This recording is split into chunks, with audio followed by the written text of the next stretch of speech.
Depersonalization disorder, DPD, also known as depersonalization, derealization disorder, is a mental disorder in which the person has persistent or recurrent feelings of depersonalization or derealization.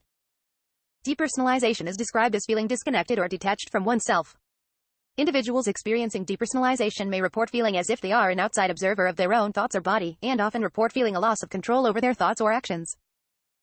In some cases, individuals may be unable to accept their reflection as their own, or they may have out-of-body experiences. Derealization is described as detachment from one's surroundings. Individuals experiencing derealization may report perceiving the world around them as foggy, dreamlike, surreal, or visually distorted. In addition to these depersonalization disorder symptoms, the inner turmoil created by the disorder can result in depression, self-harm, low self-esteem, panic attacks, phobias, etc.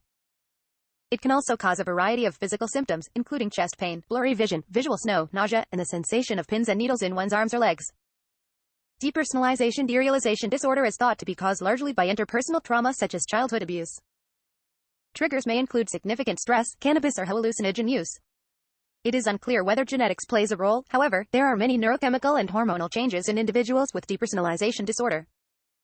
The disorder is typically associated with cognitive disruptions in early perceptual and attentional processes. Diagnostic criteria for depersonalization disorder include, among other symptoms, persistent or recurrent feelings of detachment from one's mental or bodily processes, or from one's surroundings. A diagnosis is made when the dissociation is persistent and interferes with the social and/or occupational functions of daily life. However, accurate descriptions of the symptoms are hard to provide due to the subjective nature of depersonalization, and person's ambiguous use of language when describing these episodes. In the DSM-5, it was combined with derealization disorder and renamed depersonalization disorder, DDPD. In the DSM-5, it remains classified as a dissociative disorder, while the ICD-10 calls it depersonalization derealization syndrome and classifies it as a neurotic disorder. Although the disorder is an alteration in the subjective experience of reality, it is not a form of psychosis, as the person is able to distinguish between their own internal experiences and the objective reality of the outside world. During episodic and continuous depersonalization, the person can distinguish between reality and fantasy. In other words, the grasp on reality remains stable at all times. While depersonalization disorder was once considered rare, lifetime experiences with it occur in about 1 to 2% of the general population. The chronic form of the disorder has a reported prevalence of 0.8 to 1.9%. While these numbers may seem small, derealization experiences have been reported by a majority of the general population, with varying degrees of intensity.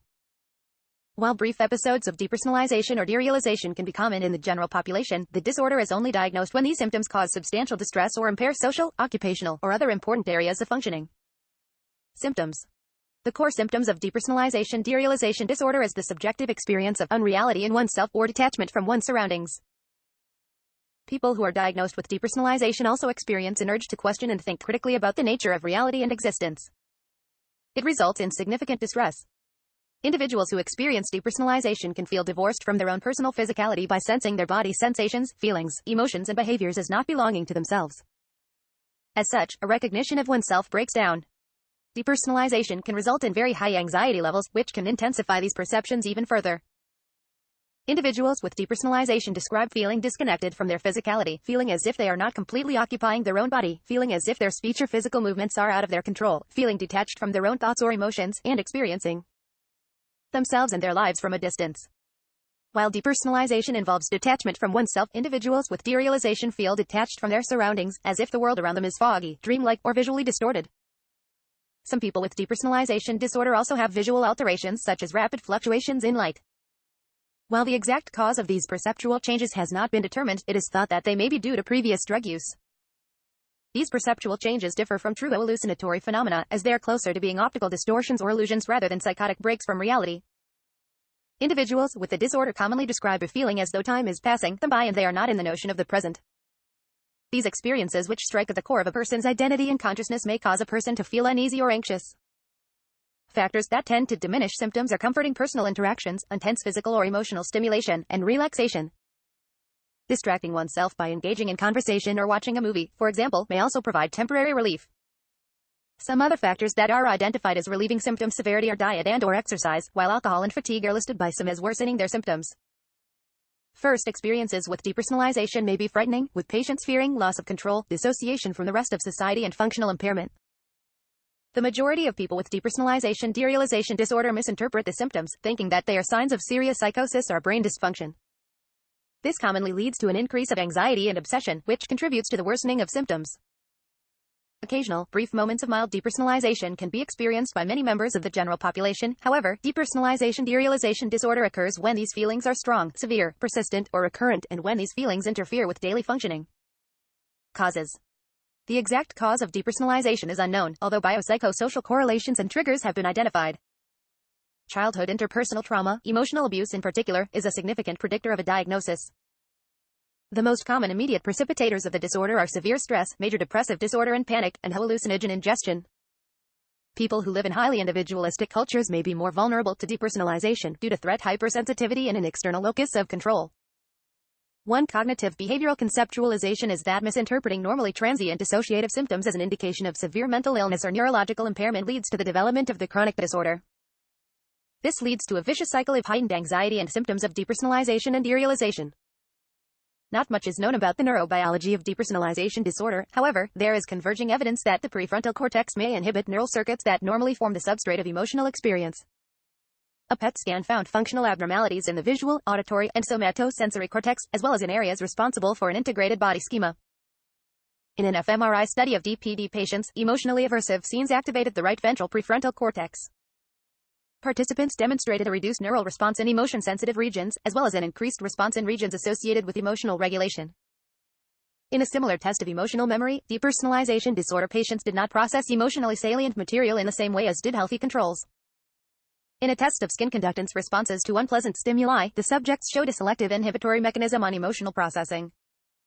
Depersonalization disorder may be associated with dysregulation of the hypothalamic pituitary adrenal axis, the area of the brain involved in the fight or flight response. Patients demonstrate abnormal cortisol levels and basal activity. Studies found that patients with DPD could be distinguished from patients with clinical depression and post-traumatic stress disorder. The symptoms are sometimes described by those with neurological diseases, such as amyotrophic lateral sclerosis, Alzheimer's, multiple sclerosis, MS, neuroborreliosis, Lyme disease, etc., that directly affect brain tissue.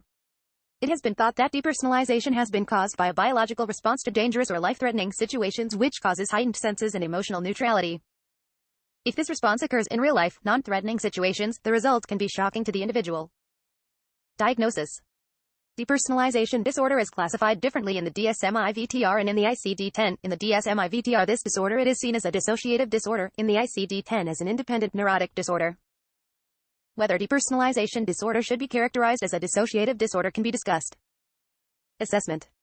Diagnosis is based on the self-reported experiences of the person followed by a clinical assessment. Psychiatric assessment includes a psychiatric history and some form of mental status examination. Since some medical and psychiatric conditions mimic the symptoms of DPD, clinicians must differentiate between and rule out the following to establish a precise diagnosis: temporal lobe epilepsy, panic disorder, acute stress disorder, schizophrenia, migraine, drug use, brain tumor or lesion. No laboratory test for depersonalization derealization disorder currently exists. The diagnosis of depersonalization disorder can be made with the use of the following interviews and scales. The structured clinical interview for DSM-IV dissociative disorders (SCID-D) is widely used, especially in research settings. This interview takes about 30 minutes to 1.5 hours, depending on individuals' experiences. The Dissociative Experiences Scale (DAY) is a simple, quick, self-administered questionnaire that has been widely used to measure dissociative symptoms. It has been used in hundreds of dissociative studies and can detect depersonalization and derealization experiences.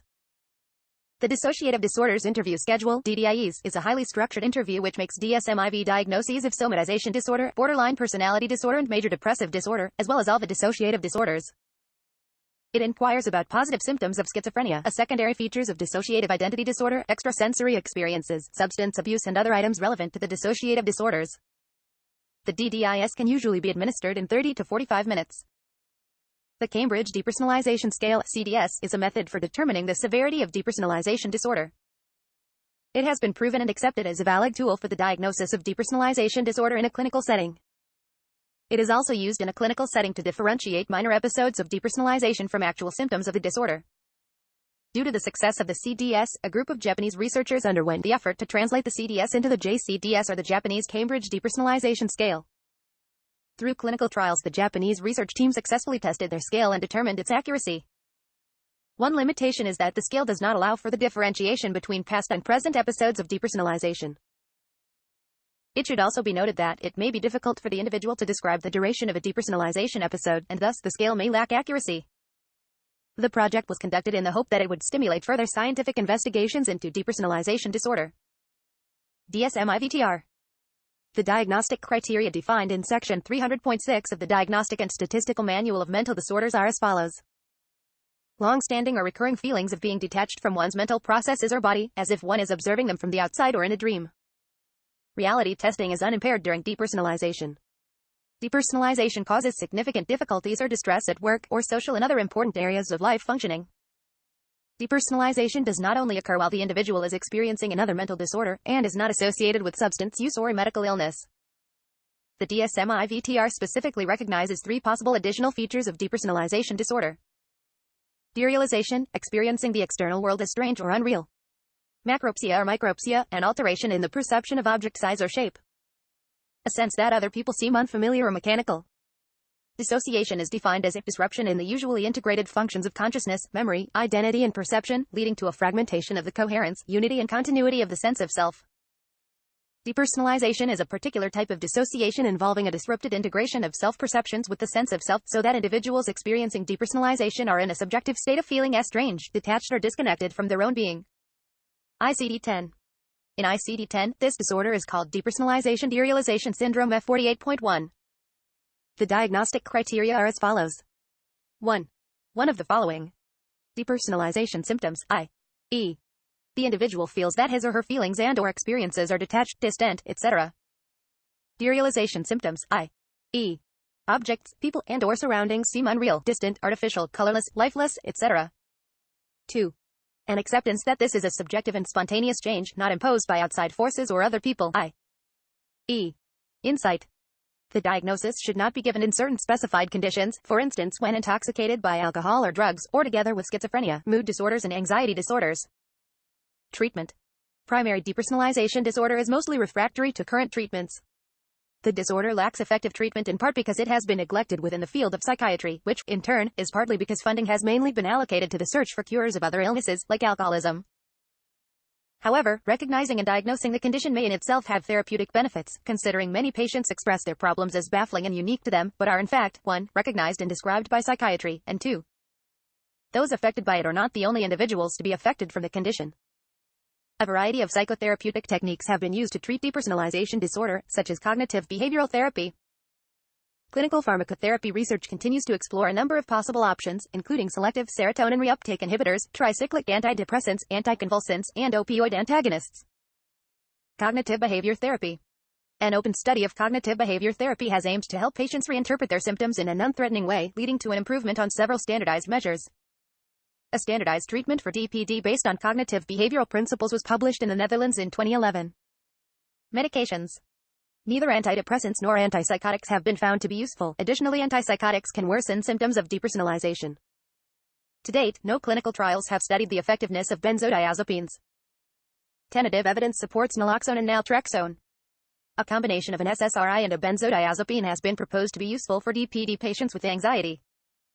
Modafinil used alone has been reported to be effective in a subgroup of individuals with depersonalization disorder, those who have attentional impairments, under-arousal and hypersomnia. However, clinical trials have not been conducted. Epidemiology. Men and women are diagnosed in equal numbers with depersonalization disorder. A 1991 study on a sample from Winnipeg, Manitoba estimated the prevalence of depersonalization disorder at 2.4% of the population. A 2008 review of several studies estimated the prevalence between 0.8% and 1.9%. This disorder is episodic in about one-third of individuals, with each episode lasting from hours to months at a time. Depersonalization can begin episodically, and later become continuous at constant or varying intensity. Onset is typically during the teenage years or early 20s, although some report being depersonalized as long as they can remember, and others report a later onset. The onset can be acute or insidious. With acute onset, some individuals remember the exact time and place of their first experience of depersonalization. This may follow a prolonged period of severe stress, a traumatic event, an episode of another mental illness, or drug use. Insidious onset may reach back as far as can be remembered, or it may begin with smaller episodes of lesser severity that become gradually stronger. Patients with drug-induced depersonalization do not appear to be a clinically separate group from those with a non-drug precipitant. Relation to other psychiatric disorders. Depersonalization exists as both a primary and secondary phenomenon, although making a clinical distinction appears easy but is not absolute. The most common comorbid disorders are depression and anxiety, although cases of depersonalization disorder without symptoms of either do exist. Comorbid obsessive and compulsive behaviors may exist as attempts to deal with depersonalization, such as checking whether symptoms have changed and avoiding behavioral and cognitive factors that exacerbate symptoms.